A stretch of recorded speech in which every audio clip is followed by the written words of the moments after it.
3, 2, 1.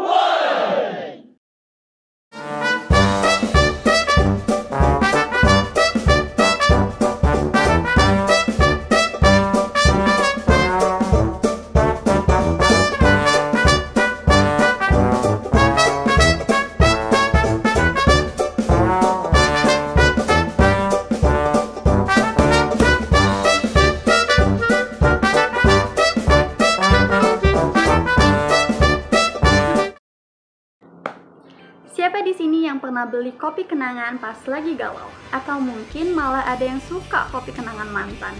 Nah, kali ini kita bakal bahas tentang kopi kenangan, tapi dari sisi bisnisnya nih teman-teman. Kira-kira apa aja ya yang buat bisnis ini sukses dan tantangan apa aja yang mereka hadapi? Jadi, kami di sini dari kelompok 1 bakal bahas analisis SWOT dari kopi kenangan. Stay tune ya! Kenalkan, nama saya Siddiq Triwilki dari Fakultas Perbankan Syariah dengan NIM 21306031990. Jadi ceritanya pada tahun 2017 ada 3 orang visioner. Yang pertama Edward Ternata, yang kedua Cynthia Turnisa, dan ketiga James Prananto. Mereka mempunyai satu mimpi, bikin kopi enak dengan harga yang tidak bikin dompet menangis. Dari situlah lahirlah yang namanya kopi kenangan. CEO-nya sekarang masih Erwan Ternata, dan mereka juga udah berkembang sangat pesat. Konsep mereka sih simple, grab and go cafe. Jadi nggak perlu pakai ribet, nggak perlu antar lama, cocok buat anak muda yang lagi sibuk.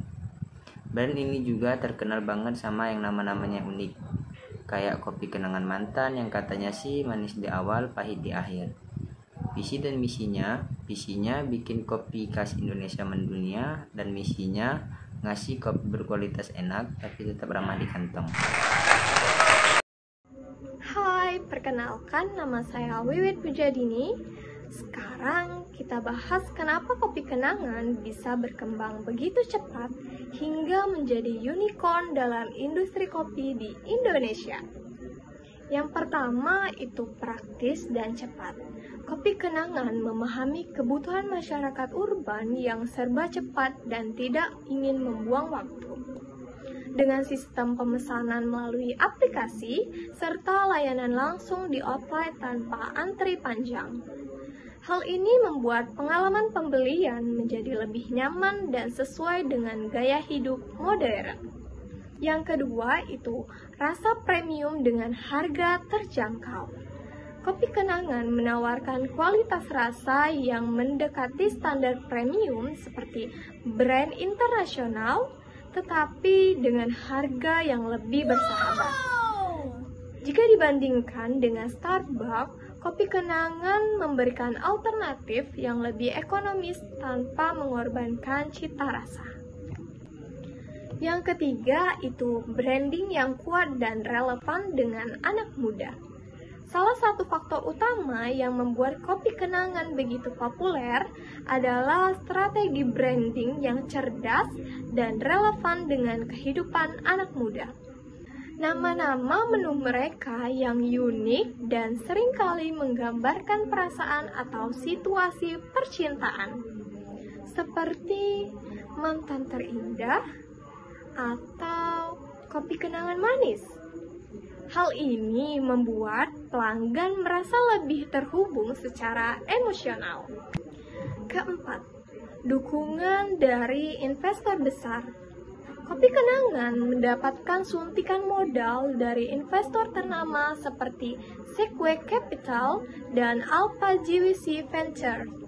Dengan dukungan finansial yang kuat, mereka mampu memperluas jaringan outlet dengan cepat, meningkatkan kualitas layanan, serta mengembangkan teknologi untuk meningkatkan pengalaman pelanggan.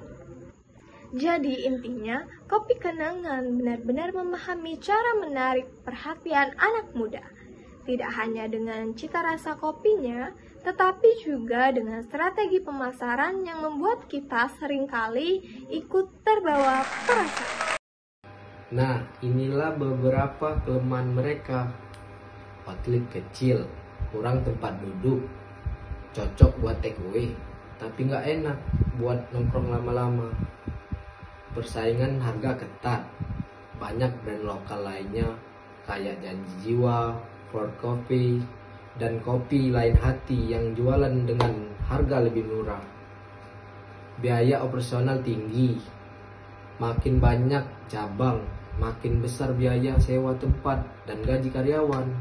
Intinya, kalau kalian tipe yang suka nongkrong lama sambil curhat, mungkin Kopi Kenangan bukan tempat terbaik buat itu. Oke, selanjutnya opportunities atau peluang. Kali ini kita bakal bahas dari sisi positifnya nih teman-teman.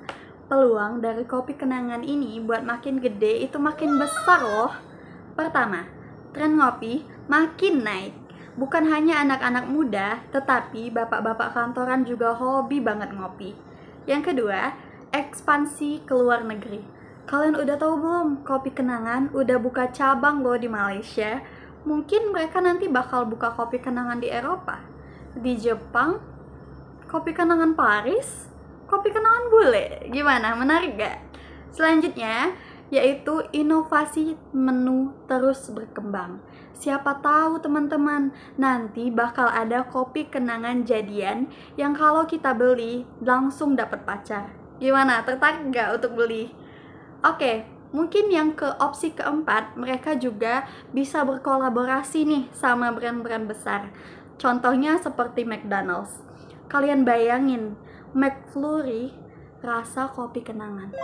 Enak banget nggak sih? Kalau mereka terus berinovasi, peluang mereka untuk makin gede itu makin besar teman-teman. Siapa tahu nanti jadi saingan sama brand es. Gimana? Tapi jangan senang dulu, setiap bisnis pasti punya ancaman. Banyak banget pesaing seperti Starbucks, Janji Jiwa, For Coffee, semua siap rebut pasar Kopi Kenangan. Harga bahan baku naik, kalau harga kopi dunia naik, bisa bikin harga jual mereka ikut naik. Tren hidup sehat, makin banyak orang yang mengurangi gula dan kafein. Bisa jadi tantangan buat mereka. Bayangin kalau tiba-tiba semua orang jadi suka minum jus sayur daripada kopi. Waduh, Kopi Kenangan bisa ketar-ketir nih. Jadi kesimpulannya, Kopi Kenangan ini adalah bisnis yang keren banget. Keunggulan mereka itu terletak pada branding yang kuat dan relevan dengan anak muda. Kualitas produk yang premium namun tetap terjangkau, serta terus beradaptasi dengan perubahan tren dan preferensi konsumen yang dinamis. Kalau kalian harus pilih lebih suka Kopi Kenangan atau brand kopi lain, atau malah setia sama kopi saset di warung, kasih tahu kita di kolom komentar ya. Atau siapa tahu ada yang punya ide nama menu baru kopi buat Kopi Kenangan. Oke, sekian dari kami. Makasih udah nonton ya teman-teman. Semoga tugas kita kali ini nggak bakal kayak Kopi Kenangan mantan, yang manis di awal dan pahit di akhir. Nah, sampai jumpa di video selanjutnya ya. Kalau ada tugas lagi sih. Dadah!